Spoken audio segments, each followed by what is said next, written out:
종려 주일입니다. 종려주일. 이 종려 주일이 뭔가 내가 여러 차례 다 말씀을 드려서 다 알고 계실 겁니다. 예수님이 인류 구원의 일을 하기 위해서 이제 모든 고난을 시작하는 그 한 주간, 그 시작을 바로 한날이 어떻게 보면 오늘이라 이렇게 말할 수 있습니다. 그래서 그것을 종려 주일이라 이렇게 이름 붙여서 우리는 주일에 예배를 드리고 있습니다. 이 종려 주일을 이제 맞이했는데 어떻게 보면 오늘부터가 고난의 시작입니다. 한 주가 집중적인 고난이 이루어집니다. 이미 하나님 아들이 사람이 되어 오신 것만 해도 그 자체가 고난이에요. 어떻게 하나님은 영이시니까 무소부지하지. 현재 어디나 계실 수 있는데 사람의 몸을 입으니까 그렇게 못하시잖아요. 그 자체가 뭘까요? 고난이죠. 여러분들이 이렇게 지금 자유롭게 행동할 수 있는데 코로나 걸려서 격리가 되면 어떻게 됩니까? 좋아요? 야, 이거 격리가 됐구나. 좀 편하게 살겠구나. 이게 아니라 뭔가 이렇게 행동에 제한을 받으니까 벌써 마음에 답답함이 이루어지잖아요. 야, 이거 일주일을 어떻게 보내야 되는가? 누구 만나지도 못하고. 지금은 내 핸드폰도 있고 그러니까 그래도 다행이지만 옛날 같으면 거의 뭐 감옥에 있는 거와 비슷하잖아요. 이렇게 우리는 이렇게 자유롭게 행동하다가 격리만 시켜도 힘들어하는데 어디에나 계시고 그랬던 하나님이 사람의 몸을 입고 계시니까 그 자체가 고난이죠. 그러나 그것도 고난이지만 실질적인 모든 고난은 이제 종려주일 이때부터 이제 시작이 됩니다. 그래서 이제 이 한 주간이 우리 인류 구원을 위한 예수님이 십자가를 지시는 모든 여정이에요. 그래서 우리가 이 고난 주간을 잊지 않기 위해서 이제 많은 교회들이 뭐 특별 새벽기도도 하고 또 금식도 선포하고 그렇게 합니다. 저는 뭐 꼭 이때만 특별한 날인가 그렇게 생각하지는 않지만 어쨌든 여러분들이 이 고난의 의미를 우리가 쉽게 생각하고 넘어가서는 안 된다는 겁니다. 누가 나를 살리기 위해서 뭔가 장기를 선물해 주고 떠났다. 그럼 평생 잊을 수 없잖아요. 그거 잊을 수 있겠어요? 그분 때문에 내가 생명을 누리고 있는데. 근데 이 정도가 아니라 우리는 죽어도 사는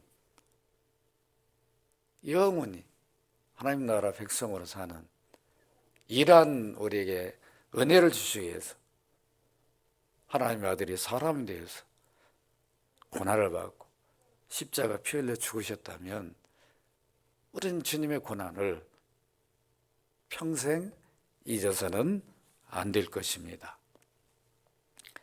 이렇게 고난 주간 시작을 하면서 우리가 이 한 주간을 어떻게 보낼 것인가? 그러기 위해서는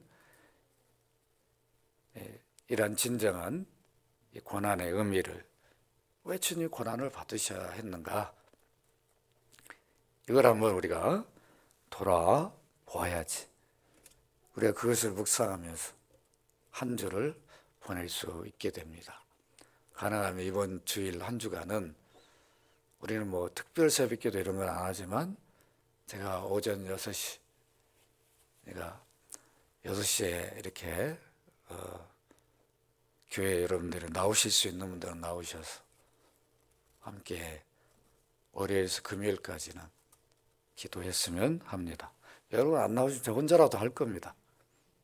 그러니까 다들 모셔가지고 쉽게 오시기는 어렵겠지만 그래도 집에서라도, 예배당에 못 오신 분들은 집에서라도 하시고, 나올 수 있는 분들은 한 주간 나오면 1년간 한 거죠. 그러죠? 우리는 지금 새벽 기도를 안 하고 있으니까. 그래서 가능하면 6시, 5시 반이면 조금 그러니까 6시에 이렇게 하고자 합니다. 오늘 본문 여러분 누가복음 19장 35절 36절 우리 2절만 같이 한번 읽어보도록 하겠습니다. 시작. 그것을 예수께로 끌고 와서 자기들의 겉옷을 나귀 새끼에 걸쳐놓고 예수를 태우니 가실 때 그들이 자기 겉옷을 길에 펴더라. 여기 그것은 뭘 말하죠? 나귀 새끼죠. 제자들이 나귀 새끼를 키운 게 아니잖아요. 그런데 주님이 예루살렘을 이제 들어가시면서 이미 공생의 3년 동안에 예루살렘 여러 차례 다니셨어요. 그런데 이제 마지막 생에 이 한 주간은 이제 죽으시러 가는 거예요. 이제 다시 뭐 예루살렘을 또 가실지 안 가실지 이게 아니라 이제 마지막으로 가시는 거죠. 이렇게 이제 가시는데 무리들은 모르는 거예요. 예수님 지금 인류 구원을 위해서 죽기 위해서 지금 예루살렘을 마지막으로 입성하는구나, 이런 생각은 어떤 사람도, 제자들도 하지 못하고 있었습니다. 오늘 이 누가복음이나 마태복음, 또 마가복음, 요한복음은 예수님의 예루살렘 입성을 다 공히 기록해서 증거해주고 있습니다. 근데 마태, 마가, 누가복음에는 종려라는 단어가 없어요. 근데 요한복음에만 종려라고 하는 단어가 나옵니다. 요한복음 12장 12절로 13절에 보면 종려나무 가지를 가지고 맞으러 나가 외치되 호산나 찬송하리로다. 주의 이름으로 오시는 이 곧 이스라엘의 왕이시여.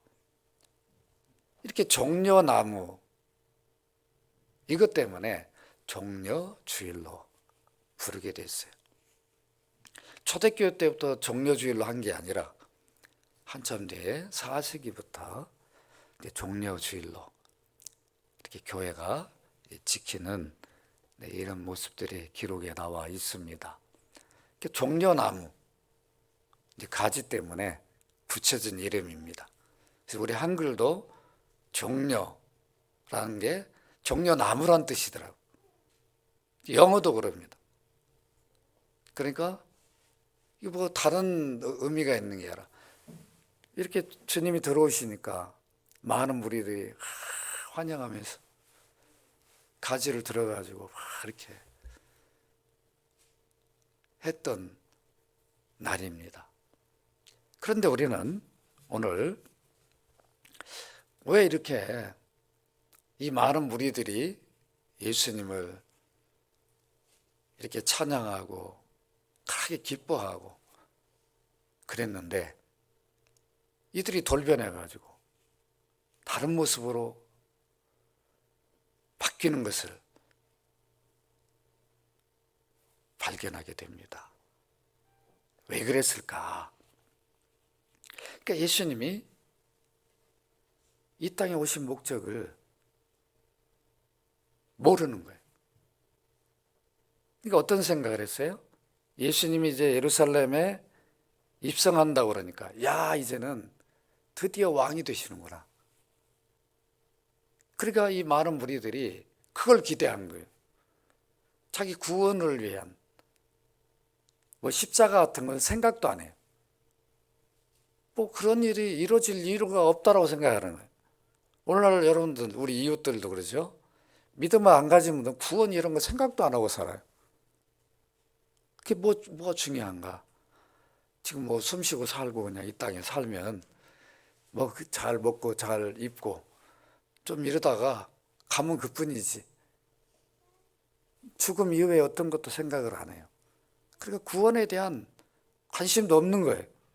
그래서 우리가 구원에 대해서 얘기해도 아무런 반응도 없고 별 관심이 없어요. 그때 당시에도 많은 무리들이 이미 성전제사교회에서 예루살렘에 모였었는데 이들이 어떤 소문을 듣냐면 예수님이 오신대. 예루살렘 지금 오고 계시대. 이 소문을 듣게 돼요. 그런데 이 무리들이 그때 어떤 반응을 하냐면 예수님이 누구라는 얘기를 듣게 돼요. 그 무리 가운데는 이런 사람들이 있었어요. 예수님이 많은 능력을 가지고 많은 이적을 행하시고 죽은 자도 살리시고 또 나사로를 살리는 사건을 본 사람이 있었어요. 그 성전제사교회 예루살렘에 먼저 와 있던 무리 가운데는. 그리고 38년 된 병자도 고친 것도 보고 중풍병자 고친 것도 보고 소경을 눈뜨게 하는 것, 귓먹이의 귀를 열어주는 것도 봤어요.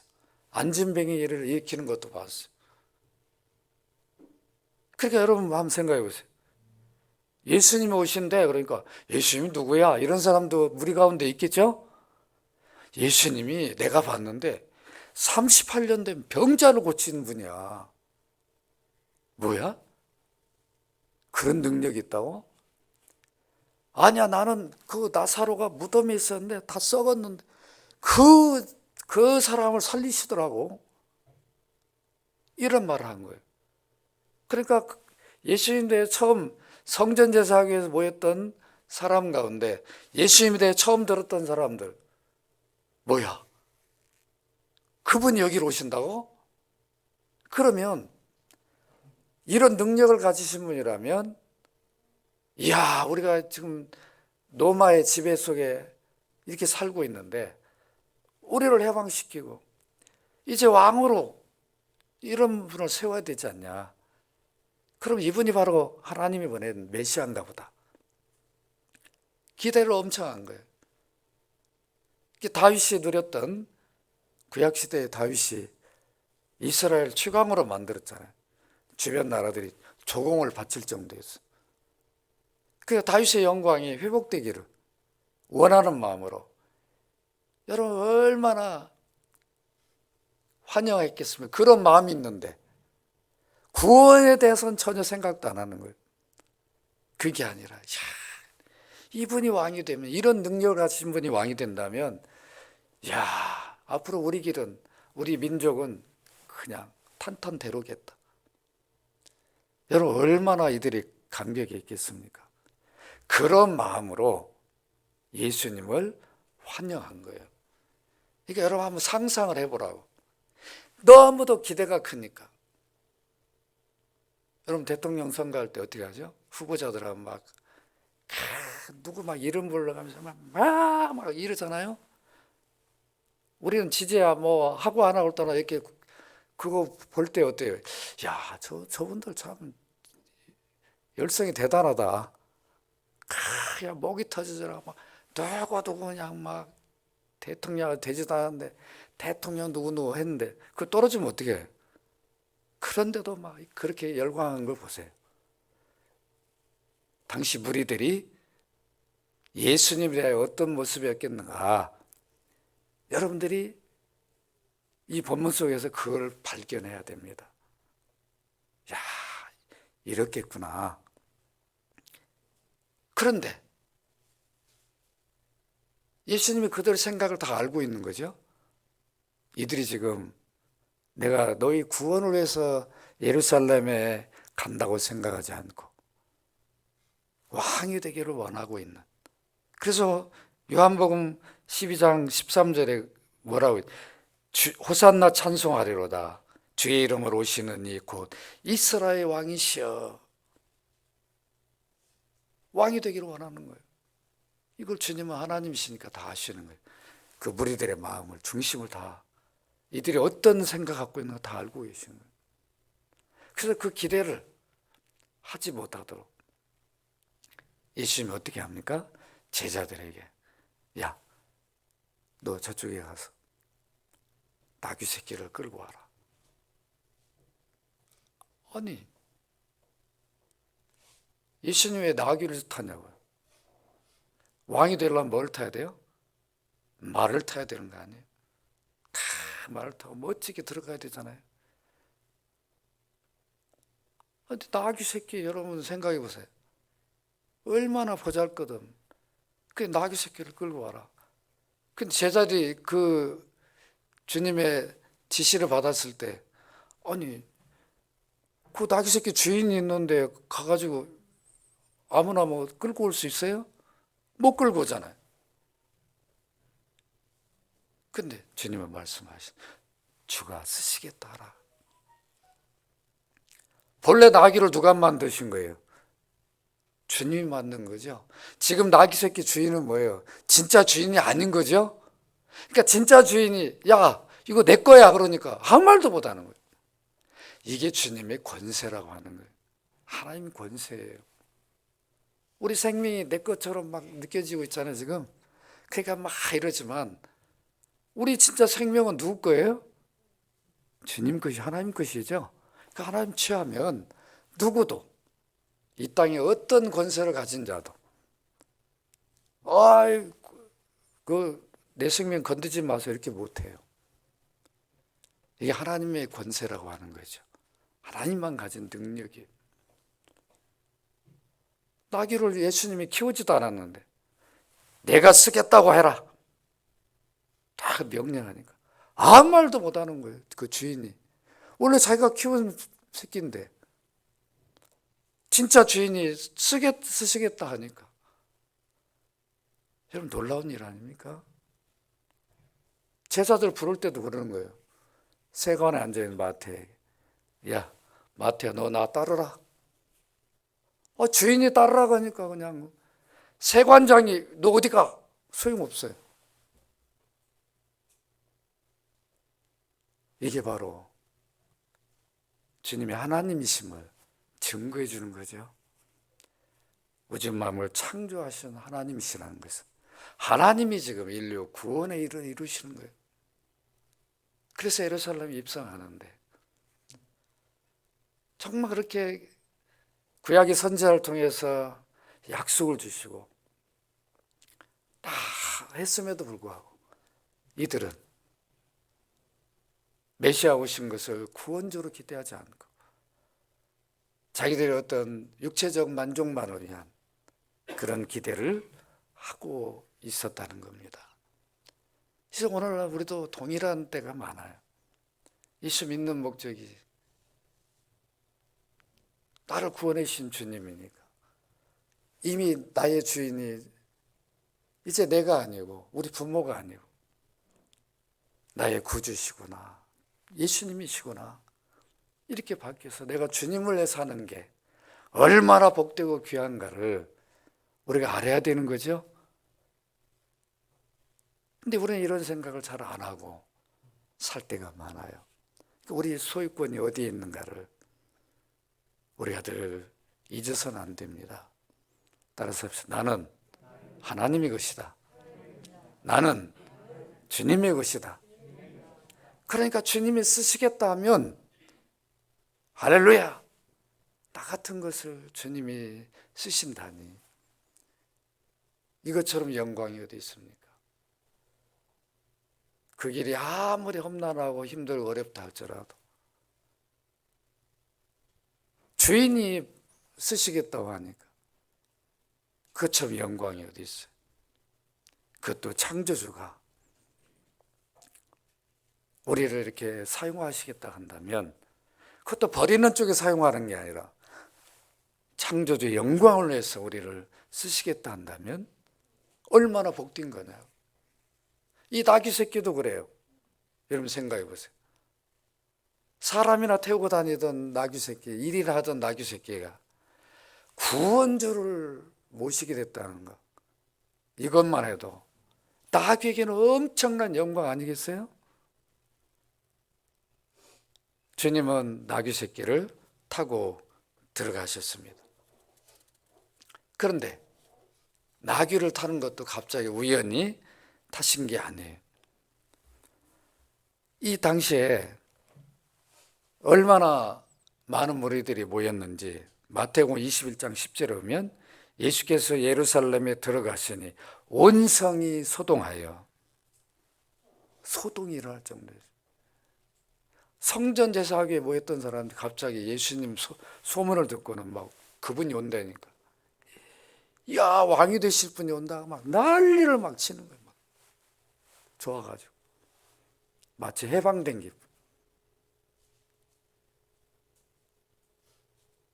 이런 모습을 갖고 있는데 예수님이 돌아오는데 보니까 나귀 새끼를 타고 오는 거예요. 왜 그랬을까요? 그런 기대를 일체 왕이 되는 인간적인 어떤 그런 생각, 목적들을 버리도록 하셨습니다. 그래서 스가랴 9장 9절에 보면 이는 기록된 바 시온에 따라 두려워 말라 보라 너희의 왕이 나귀를 새끼를 타고 오신다 함과 같더라. 스가랴 선지자는 480년, 470년 BC 이때 선지자 활동을 했어요. 그러니까 예수님이 하나님 아들이 사람이 되어 구원주의를 하기 전에 한 5세기 전에 활동을 했어요. 그때 이미 예수님이 이렇게 나귀 새끼를 타고 예루살렘에 입성하실 것을 예언했는데 이 예언을 그대로 성취하셔요. 이렇게 예수님은 예루살렘을 입성하실 때 초라한 나귀 새끼 타고 가셨습니다. 어떻게 보면 가장 겸손한 모습을 드러내 주셨습니다. 이미 예루살렘 입성하기 전에 예수님은, 여러분 마태복음 한번 찾아볼까요? 20장 17절로 19절. 마태복음 20장 17절로 19절 한번 찾아보십시다.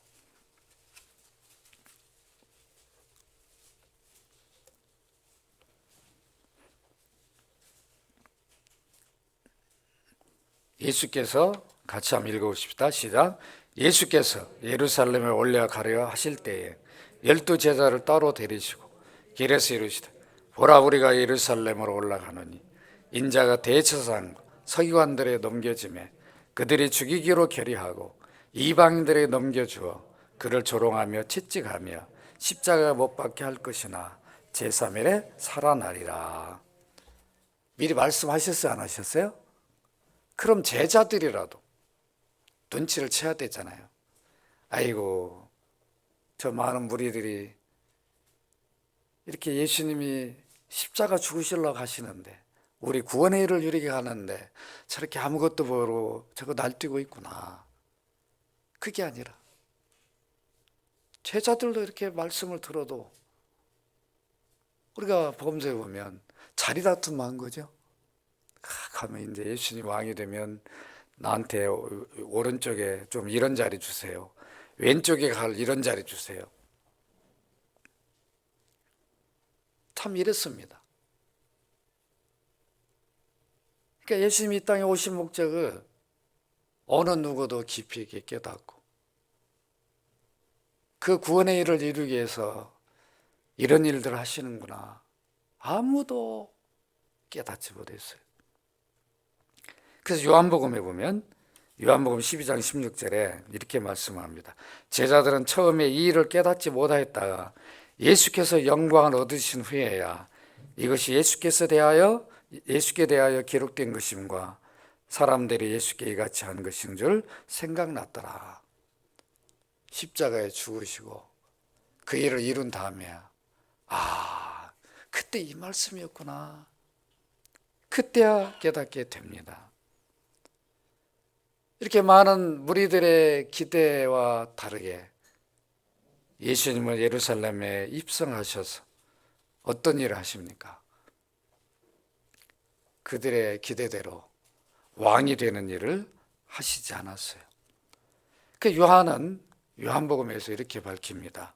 요한복음 12장 23절 24절에 예수께 대답하여 이르시되 인자가 영광을 얻을 때가 왔도다. 여기 인자는 누굴 말해요?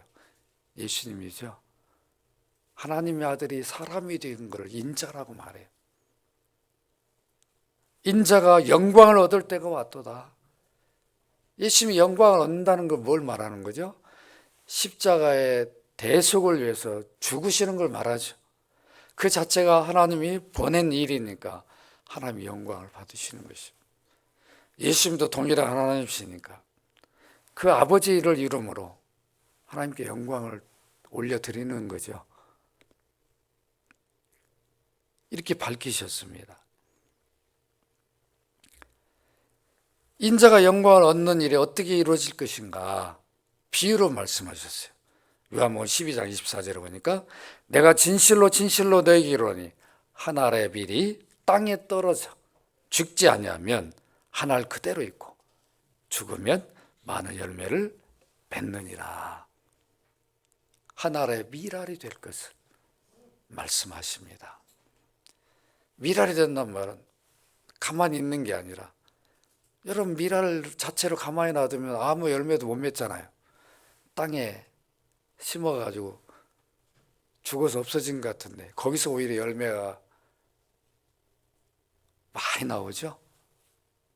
마찬가지로 예수님이 가만히 계시면 인류 구원의 일은 안 이루어지는 거죠. 죽지 않는다면. 그러나 예수님이 십자가에서 피 흘려 죽으신다면 그를 믿는 자들이 다 구원에 이르는 거예요. 이게 열매잖아요. 구원의 열매잖아요. 이 일을 위해 이 일을 하신다라고.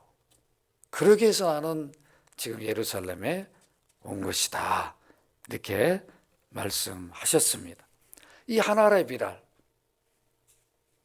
죽는 일이 결코 쉬운 일이 아니에요. 이 사람이 이 죽는다는 거 얼마나 힘들고 어려운 일이에요. 그래 예수님도 아셔요. 이미 하나님이시니까 미리 아시는 거예요. 우리는 모르잖아요. 우리는 죽음 근처에 가봐야 아 이게 죽는 거구나 이러지만 예수님은 이미 하나님이시니까 알고 있는 거예요. 본인이 어떻게 이 고난을 받고 어떤 사람들이 어떻게 하고 이걸 미리 아시는 거예요 다. 그러니까 이중 고난을 겪는 거죠.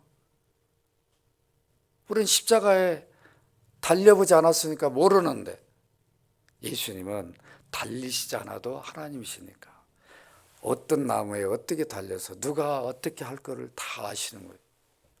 그러니까 이미 십자가 달리기 전에 고통스러운 거예요. 내가 사람의 몸을 입었으니까 우리가 동일하게 내가 어떻게 저 고난을 이겨낼까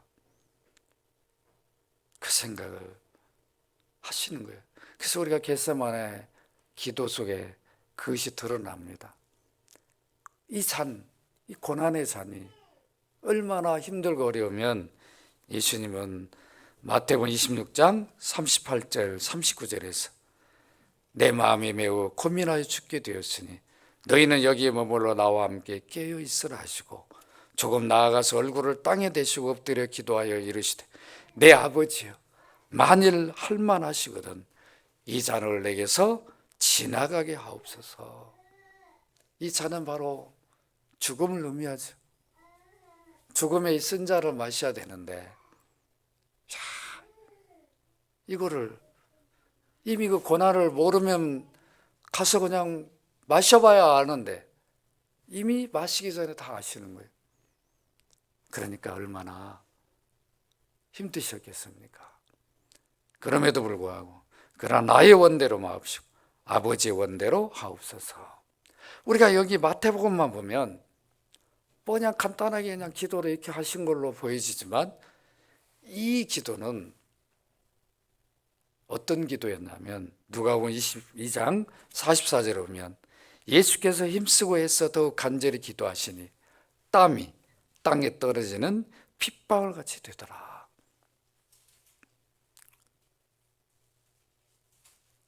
이 하나의 미랄이 되는 것이 얼마나 어려우면 그걸 놓고 온 힘을 다해서 기도하셨다고요.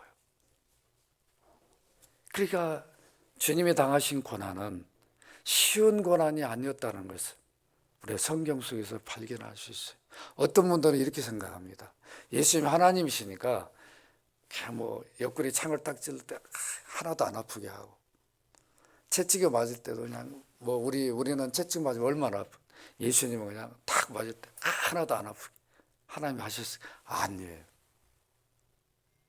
우리 사람의 몸을 입었으니까 똑같은 거 채찍 맞으면 그 아픔은 그대로 다 겪으시고, 창에 찔리면 여기에 살이 찔리니까 그 아픔을 그대로 다 우리가 찔린 것처럼 똑같이 다 겪으신 것이에요.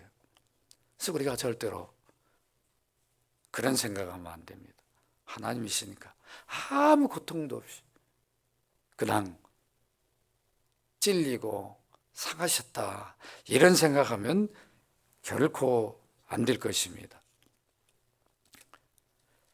예수님 예루살렘에 입성하신 목적, 오늘 우리가 잠깐 살펴봤는데, 많은 무리들의 기대처럼 유대의 왕, 이스라엘 왕이 되는 것이 아니라 인류 구원을 위하여 아버지로부터 받은 십자가 대속을 위해서 죽기 위해서 예루살렘을 입성하셨습니다. 그러면서 요한복음 12장 32절 33절에 보면 내가 땅에서 들리면 모든 사람을 내게로 이끌겠노라 하시니, 이렇게 말씀하시면 자기가 어떠한 죽음으로 죽을 것을 보이심이라. 들릴 것을 어디에 들리죠? 십자가에, 나무 십자가에 못이 박혀서 들려집니다. 이렇게 들려서 죽어야 인류 대속이 이루어집니다. 결국은 많은 무리들이 예수님이 가진 능력을 봤을 때 왕이 될 줄 알고 기대했는데, 그래서 막 호산나 호산나 하면서 이스라엘 왕이여 막 환영하고 그랬는데, 정작 와서 하시는 일은 뭐예요? 전혀 왕이 되는 일을 안 하시는 거예요. 그러니까 기대가 다 무너져 버린 거죠. 그러니까 어떻게 합니까? 우리들이 마음을 바꿉니다. 우리가 속았구나. 그 예수님을 배반해버려. 메시아로 인정하지 않고 어떻게 합니까? 십자가에 못 박으라. 십자가에 못 박으라고.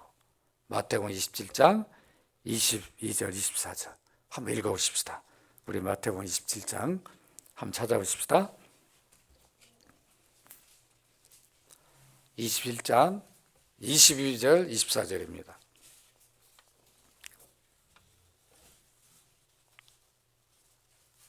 빌라도가 이르되, 함께 읽습니다. 시작. 빌라도가 이르되 그러면 그리스도 하는 예수를 내가 어떻게 하랴? 그들이 다 이르되 십자가에 못 박혀야 하겠나이다. 빌라도가 이르되 어찌미냐? 무슨 악한 일을 하였느냐?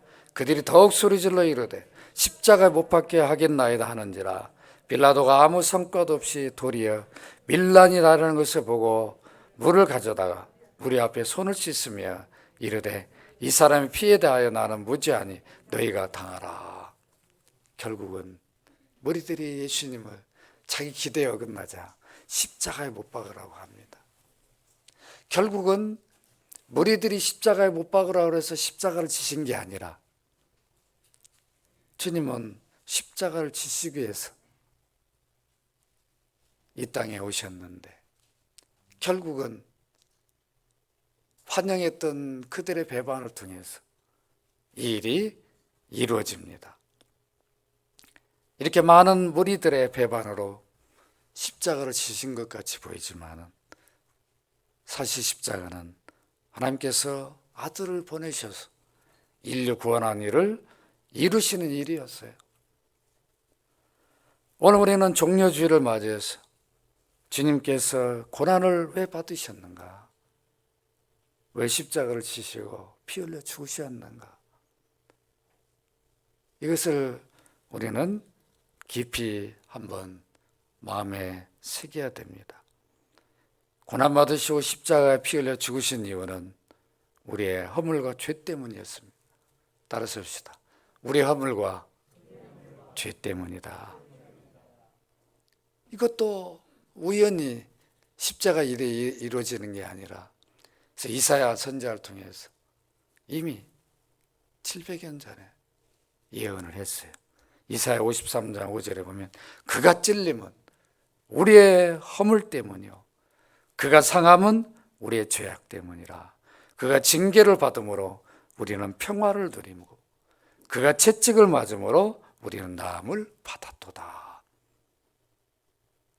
주님이 찍 찔리고 채찍을 받고 상한 것은 우리의 허물과 죄 때문이었어요.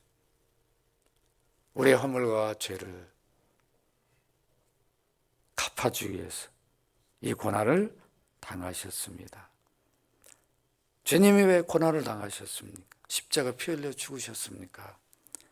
하나님이 피 흘림이 죄가 사해지도록 정하셨기 때문에, 따라서 합시다. 피 흘림이 죄가 사해지도록 정하셨기 때문이다.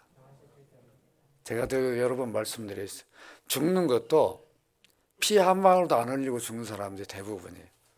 그런데 예수님은 왜 이렇게 처참하게 머리에 막 가시로 찔리고 옆구리에 창으로 찔리고 못 박히고, 여러분 채찍이 이게 보통 아픈 게 아니죠. 살점이 막 떨어져 나가니까.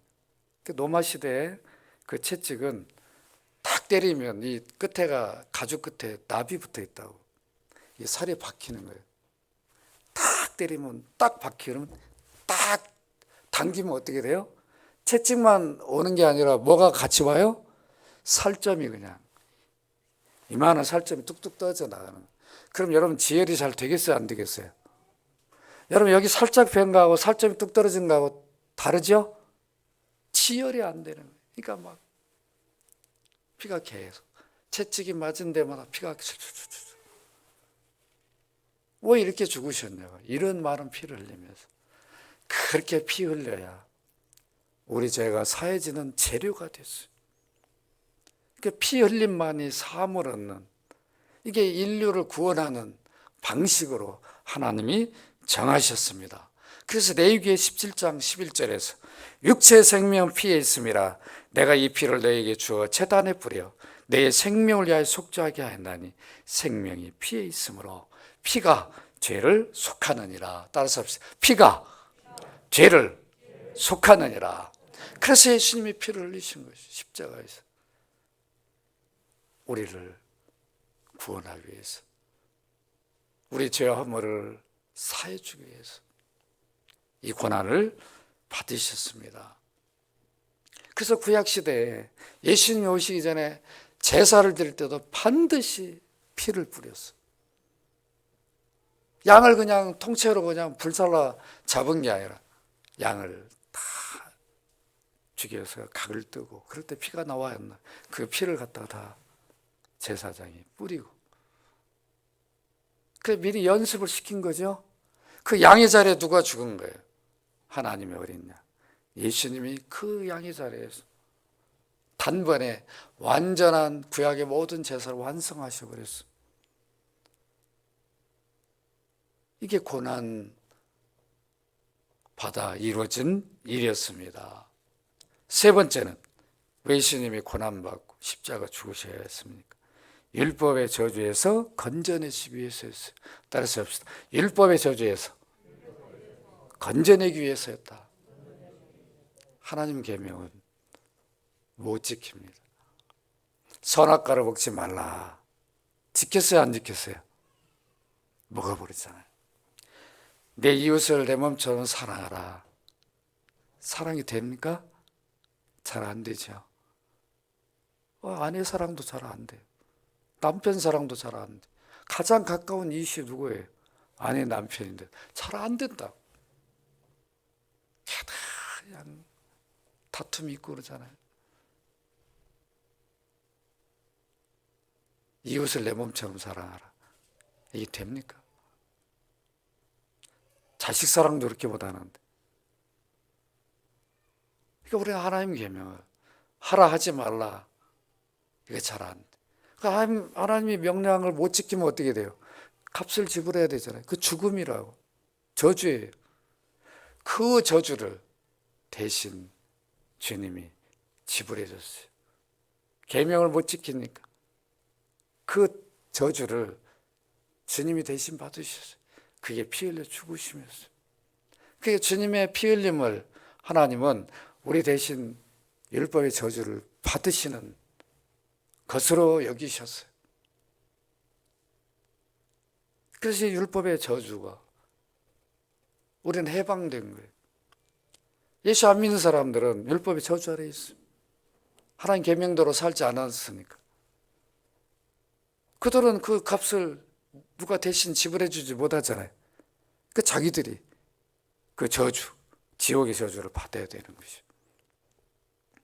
그래서 우리는 예수 믿음으로 지옥의 저주를 받지 않게 되었습니다. 마지막으로 넷째로 왜 주님이 고난을 받고 십자가 죽으셔야 했는가?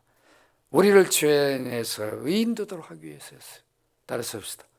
죄인에서 의인 되게 하기 위해서 했다. 따라서 나는 의인이다. 하나님 선언해 줬어요. 나는 도덕적으로 의롭지 못해요.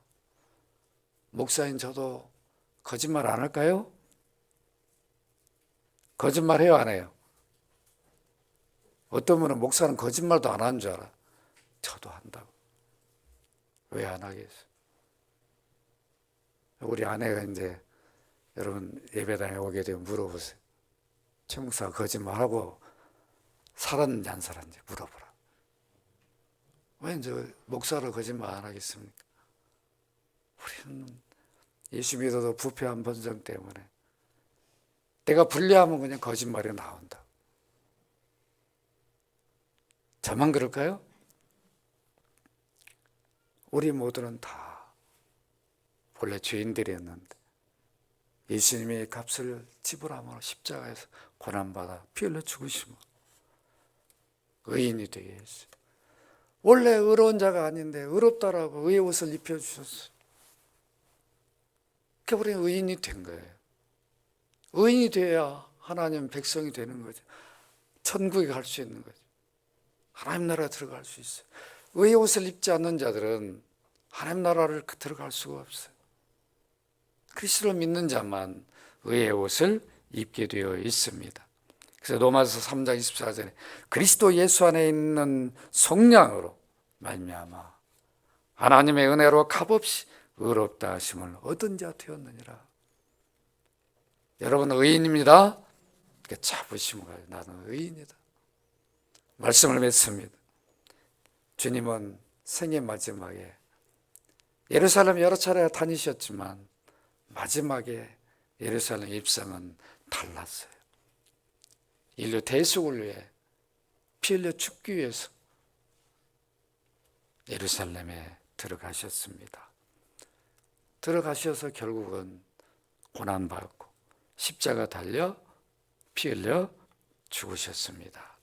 오늘 우리는 고난주간을 앞두고 무엇을 생각해야 될까요? 오늘의 고난주간 시작인데 주님의 십자가입니다. 십자가를 통해서 내가 구원을 받았구나. 그 피 흘림으로 찔림으로 내가 구원을 받았구나. 그래서 십자가를 통해서 우리는 죄 사함을 받았고 영원히 사는 영생을 얻었고 구원을만 받은 게 아니라 하나님 자녀가 되었고 하나님 나라 시민이 되었어요. 성령을 선물로 받았어요. 이런 복이 어디 있냐고. 세상 어느 누가 이런 복을 줄 수 있어요. 예수 믿는 자만 이런 복을 받을 수 있어요. 우리가 다 이런 복을 받은 자들입니다. 믿으시기 바랍니다.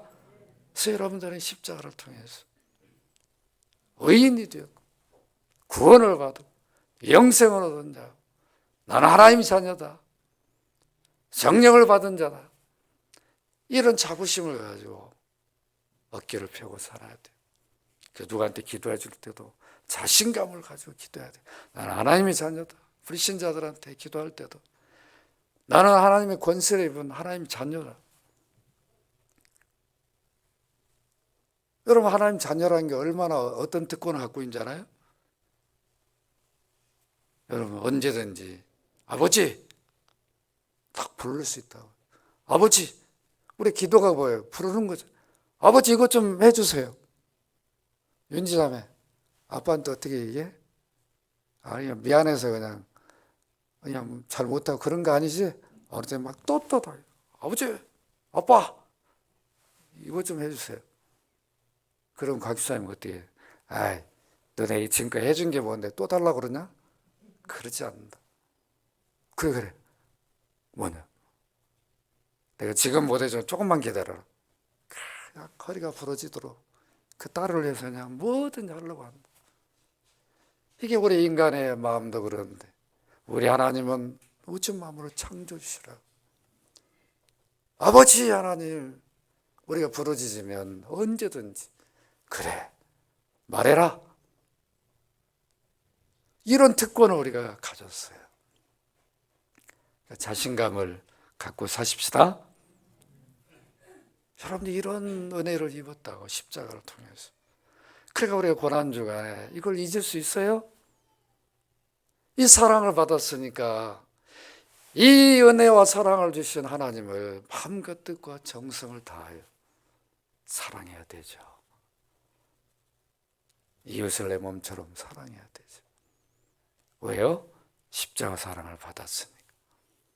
사랑을 받을 수 없는 자인데 이 사랑을 받았잖아요. 허물과 죄에 불구하고도 그 허물을 보지 않고 믿는다는 고백 하나 때문에, 예수를 나의 구주로 믿습니다, 이 고백 하나 때문에 우리는 구원을 받고 하나님의 자녀가 되었습니다. 한 주간 십자가 사랑을 생각하고 십자가 정신으로 힘있게 사시기를 주의 이름으로 축원합니다.